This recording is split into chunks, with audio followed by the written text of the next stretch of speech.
Welcome back friends. આજે આપણે સૂચકાંકનો બીજા લેક્ચરમાં આધાર વર્ષ બેઝ યર એટલે શું એની ચર્ચા કરીશું. પ્રથમ લેક્ચરમાં આપણે સૂચકાંકનો અર્થ જોયો હતો. એ અર્થ હતો કે કોઈ પણ વસ્તુ સાથે સંકળાયેલ ચલરાશિની આપેલ સમયની કિંમતમાં નિશ્ચિત સમયની કિંમતના સાપેક્ષમાં થતો ટકાવારી ફેરફારને સૂચકાંક કહેવામાં આવે છે. એમાં જે નિશ્ચિત સમય છે એમાં જે નિશ્ચિત સમયની ઉલ્લેખ કરવામાં આવ્યો છે એ નિશ્ચિત સમય એટલે આધાર વર્ષ. મતલબ કે સૂચકાંકની રચનામાં ચાલુ વર્ષના ભાવને જે નિશ્ચિત વર્ષના ભાવ સાથે સરખાવવામાં આવે છે તે નિશ્ચિત વર્ષ એટલે આધાર વર્ષ. આ આધાર વર્ષ કેવું હોવું જોઈએ? તો એ આધાર વર્ષ સામાન્ય પ્રમાણ્ય હોવું જોઈએ. કોઈ વિશિષ્ટ ઘટનાઓ, કોઈ કુદરતી આફતો, ભૂકંપ, અતિવૃષ્ટિ, દુકાળ, આવી કોઈ ઘટનાઓ, કોઈ રાજકીય ઉથલપાથલ, આવી બધી હડતાલ, હુલ્લડ, આવી કોઈ ઘટનાઓથી મુક્ત હોવું જોઈએ. કેમ એવું છે? તો એટલા માટે કે આવા સમયે ભાવો અસામાન્ય રીતે વધી ગયેલા હોય અથવા તો ઘટી ગયેલા હોય. એટલા માટે આધાર વર્ષ પસંદગી કરવી એ ખૂબ અગત્યની બાબત છે. અહીંયા આધાર વર્ષની પસંદગીની મુખ્ય આપણે બે રીતોનો અભ્યાસ કરવાનો છે. એક છે અચલ આધારની રીત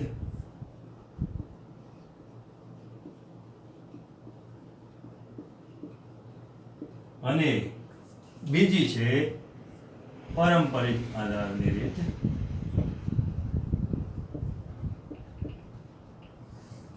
પારંપરિક આધારની રીત.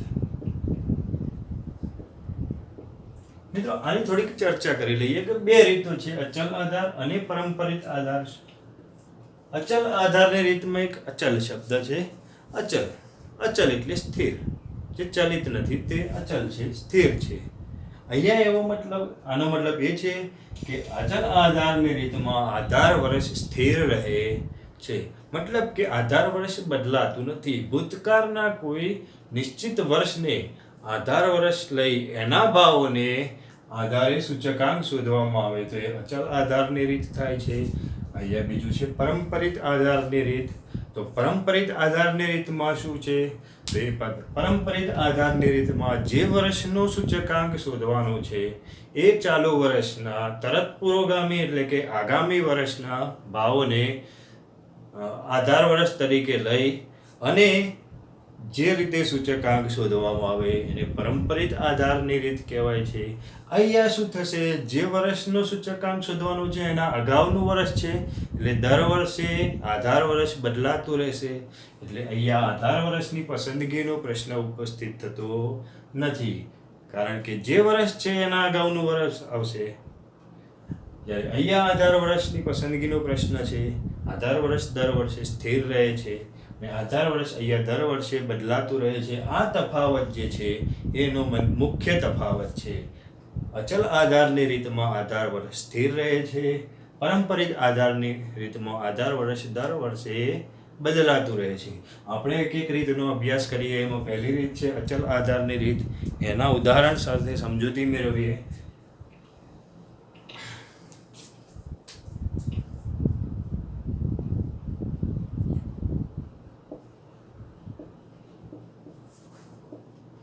અચલ આધારની રીત. અચલ સ્થિર રહે છે આધાર વર્ષ. તેવું વર્ષ કેવું હોય? તો ભૂતકાળનું કોઈ નિશ્ચિત વર્ષ હોય. ઘણી વખત એવું પણ બને છે મિત્રો કે ભૂતકાળનું કોઈ એક નિશ્ચિત વર્ષ સામાન્ય વર્ષ ના પણ હોય તો પસંદગીમાં મુશ્કેલી ઊભી થતી હોય છે. તો આવા સમયે એક કરતાં વધુ વર્ષોની સરેરાશના ભાવોને ધ્યાનમાં લઈને પણ સૂચકાંક શોધી શકાય છે. આપણે એ બંને રીતે એક ઉદાહરણ લઈએ. એક એક્ઝામ્પલ છે કે ઘઉંના ભાવ. જુદા જુદા વર્ષના ઘઉંના ક્વિન્ટલ દીઠ ભાવ આપેલા છે. અહીંયા વર્ષ 2015 થી 2020 સુધીના ભાવ છે.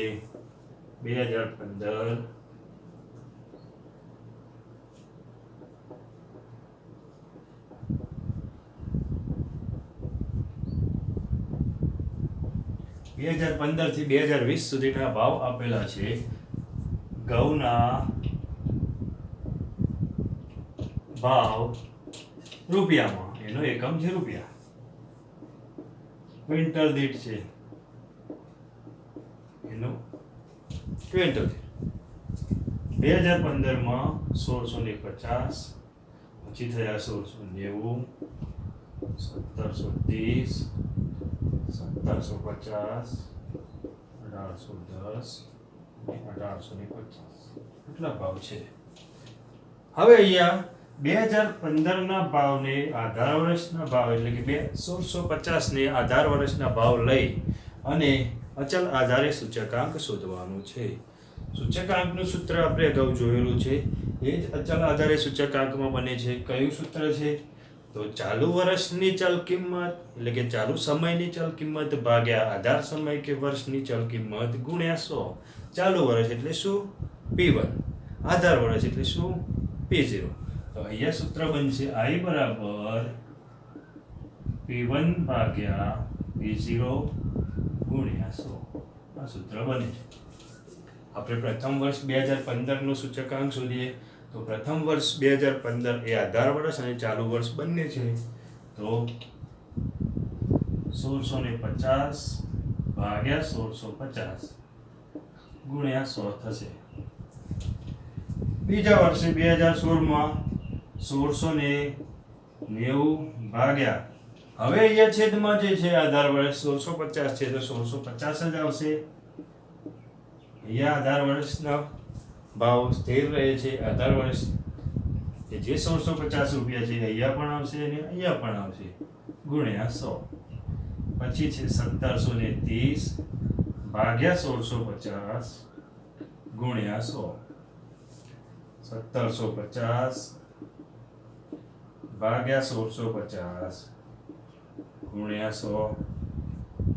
1810 ભાગ્યા 1650 ગુણ્યા 100 અને છેલ્લે 1850 ભાગ્યા 1650 ગુણ્યા 100.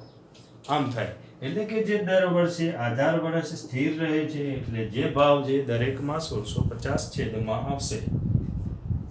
હવે આની સૂચકાંકની ગણતરી કરીએ તો પ્રથમ વર્ષ 2015 એ આધાર વર્ષ છે એટલે એનો સૂચકાંક હંમેશા 100 આવે, મતલબ કે આધાર વર્ષનો સૂચકાંક 100 આવશે. બીજું હવે 1690 ભાગ્યા 1650 ગુણ્યા 6 102.42 જવાબ આવે છે. આનો જવાબ કરો તો 1630 ભાગ્યા 1650 ગુણ્યા 100 104.85.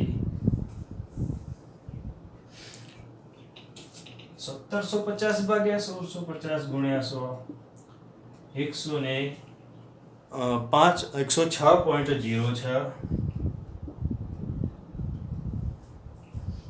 1810 ભાગ્યા 1650 ગુણ્યા 100 109.70.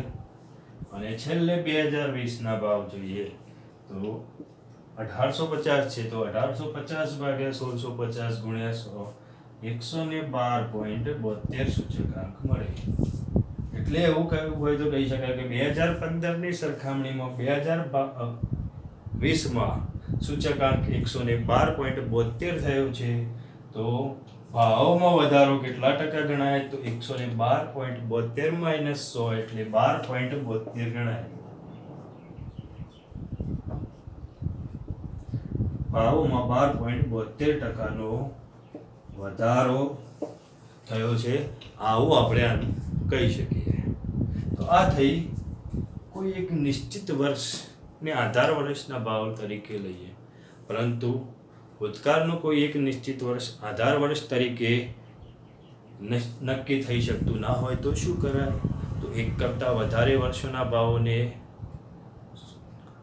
આધાર વર્ષ તરીકે લઈ અને સૂચકાંક શોધી શકાય છે. અહીંયા આપણે જોઈએ કે આ જ ઉદાહરણમાં આ 3 વર્ષના 2015 થી 17 ભાવોને આધાર વર્ષના ભાવ લઈ અને એની સરેરાશ કાઢીએ અને એને આધાર વર્ષ તરીકે લઈએ તો આ ત્રણેયની સરેરાશ થશે 1650 વત્તા 1690 વત્તા 1730 ભાગ્યા 3 છે તો 3 નો સરવાળો કરશો તો 5070 જવાબ આવે, ભાગ્યા 3 કરશો તો જવાબ 1690 રૂપિયા થશે. આ 1690 રૂપિયા આધાર વર્ષનો ભાવ લઈએ તો P0 તરીકે લઈએ અને સૂચકાંક આપણે શોધીએ. એટલે કે અહીંયા આપણે બીજી રીતે લઈશું કે 2015 થી 2017 ના ભાવોની સરેરાશને આધારે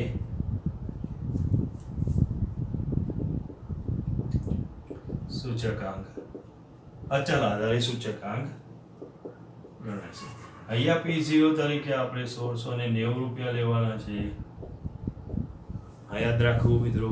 હવે આપણે આની ગણતરી કરીએ તો પહેલું 2015 માં 1650 છે ભાગ્યા 1690 ગુણ્યા 100 થશે. પછી થશે 1690 ભાગ્યા 1690 ગુણ્યા 100. પછી થશે 1730 ભાગ્યા 1690 ગુણ્યા 100. પછી થશે 1750 ભાગ્યા 1690 ગુણ્યા 100. 1810 ભાગ્યા 1690 ગુણ્યા 100. અને છેલ્લે 1850 ભાગ્યા 1690 ગુણ્યા 100. આ રીતે દરેક વર્ષની આધારમાં જે આપણે આ ભાવ ગણ્યો તે આવશે. હવે આની ગણતરી કરીએ તો પ્રથમ વર્ષનું સૂચકાંક 1650 એટલે કે પ્રથમ વર્ષ એટલે 2015, તો 2015 ના વર્ષનું સૂચકાંક 1650 ભાગ્યા 1690 ગુણ્યા 100 જવાબ આવશે 97.63 જવાબ આવશે. સોરી,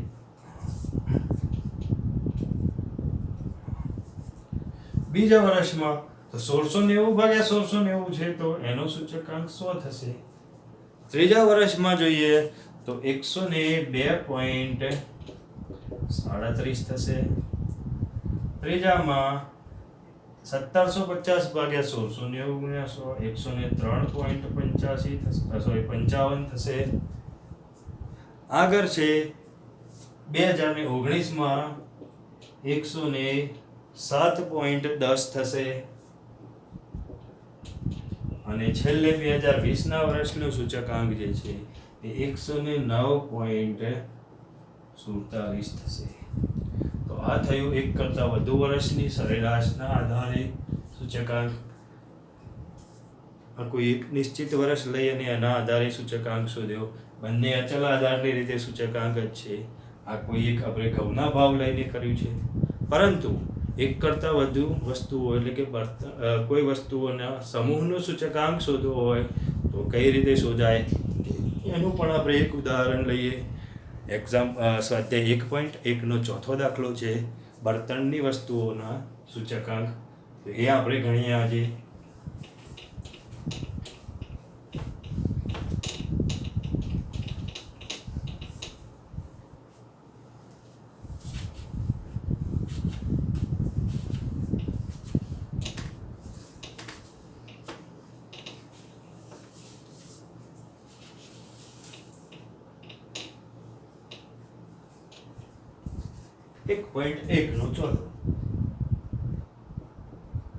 દાખલા નંબર 4 છે. બળતણની વસ્તુઓનો સૂચકાંક રકમ દાખલા નંબર 4 ની છે. આપણે થોડાક વર્ષ બદલી નાખીએ. ચાલો વર્ષ લઈએ તો જુદ કોઈ પણ વર્ષ લઈ શકાય. એ આપણી વસ્તુઓ છે વીજળી, પછી છે ગેસ, દિવાસળી, કેરોસીન છે અને છેલ્લે લાકડું છે. આ પાંચે વસ્તુઓનો એકમ જોઈએ. પાંચે વસ્તુઓમાં એકમ તો વીજળીનો એકમ છે યુનિટ, ગેસનો સિલિન્ડર છે, દિવાસળીમાં પેટી, કેરોસીન લીટરમાં અને લાકડું કિલોગ્રામમાં છે. કુલ પાંચે વસ્તુના એકમ જુદા જુદા છે. યુનિટ, સિલિન્ડર, પેટી, લિટર અને કિલોગ્રામ. તો આની સરખામણી કેવી રીતે કરી શકાય? તો આપણે આગળના લેક્ચરમાં જોયું હતું કે સૂચકાંક એ સાપેક્ષ માપ હોવાથી એકમથી મુક્ત છે. એકમથી મુક્ત છે એટલે જુદા જુદા એકમોવાળી વસ્તુઓની સરખામણી, એની તુલના પણ આપણે કરી શકીએ છીએ. અહીંયા આપણે બે જુદા જુદા વર્ષના દાખલા તરીકે 2019 છે અને 2020 છે. 2019ના ભાવોને આધાર વર્ષના ભાવ લઈ અને આપણે સૂચકાંક શોધીશું. હવે અહીંયા ભાવ છે 3 રૂપિયા, 2020માં 3.5. ગેસના ભાવ છે 345 રૂપિયા, 370. પેટી 1 રૂપિયો, 1 રૂપિયા ને 50 પૈસા. કેરોસીન 15 રૂપિયા, 20 રૂપિયા. લાકડું કિલોગ્રામ દીઠ 12 રૂપિયા અને 15 રૂપિયા એના ભાવ છે. અહીંયા કહ્યું કે 2019નું વર્ષને આધાર વર્ષ તરીકે લેવાનું છે એટલે એના P0 ગણાશે. આ થશે P1. તો આ આધાર વર્ષ અને ચાલુ વર્ષ P0 અને P1 કરી.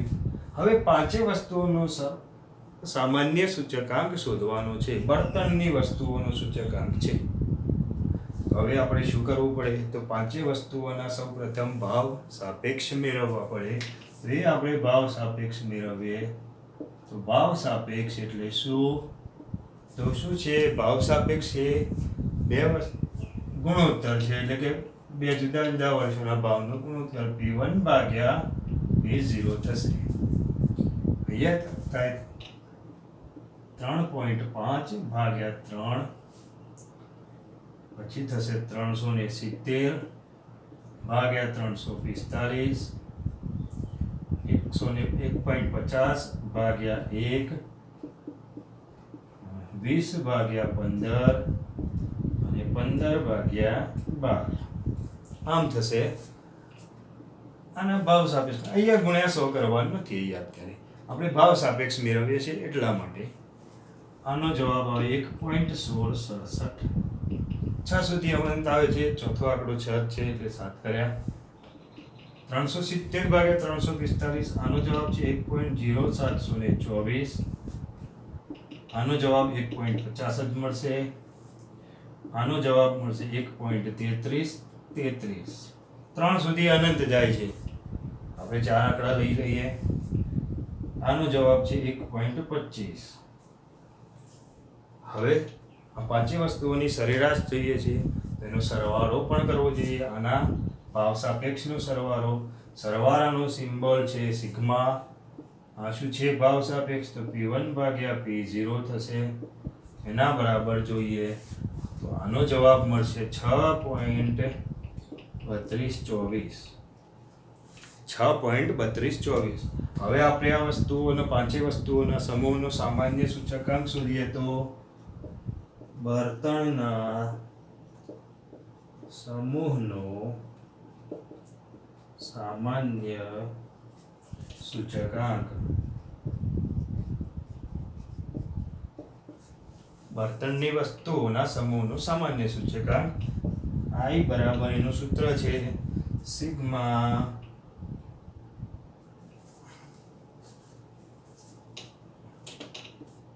P1 ભાગ્યા P0 ભાગ્યા n ગુણ્યા 100. અહીંયા આપણે રકમ મૂકીએ તો આ રકમ આપણને અહીંયા મળી છે 6.3224. n બરાબર આ વસ્તુઓની સંખ્યા તો 1 2 3 4 ને 5 છે તો ભાગ્યા 5 થશે ગુણ્યા 100. આનો જવાબ મળશે આપણને 126.45. હા આપણને સૂચકાંક મળી ગયો. આનું અર્થઘટન કરવાનું હોય તો શું થાય મિત્રો?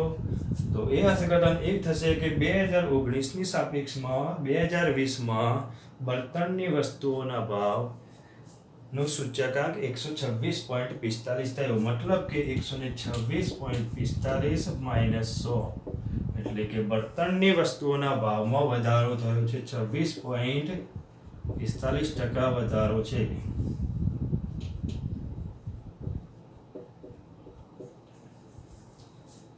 તો આ થઈ અચલ આધારની રીતે સૂચકાંક કેવી રીતે શોધાય એ. હવે આપણે નેક્સ્ટ લેક્ચરમાં બીજી રીત જે છે પરંપરિત આધારની રીત એના દાખલા જોઈશું.